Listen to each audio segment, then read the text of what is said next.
تو اپنے ایمان کی حفاظت کرنی چاہیے۔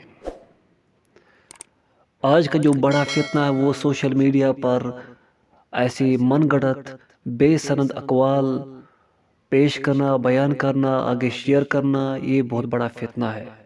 تو بچنا چاہیے، اپنے ایمان کی حفاظت کرنی چاہیے۔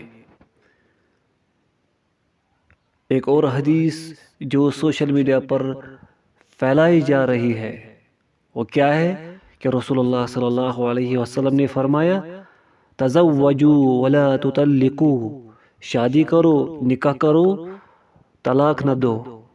کیوں؟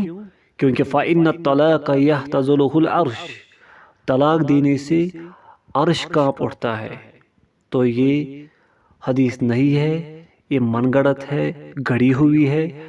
اس کو ائمہ محدثین نے جواب دیا ہے، جیسے کہ امام البانی نے اس روایت کو موضوع کہا ہے، اور بھی کئی اہل علم نے، خطیب بغدادی نے بھی اس روایت کو موضوع کہا ہے، اور اس کا جو راوی ہے عمر بن جمی وہ موضوع روایت بیان کرتا تھا۔ تو یہ حدیث صحیح نہیں ہے۔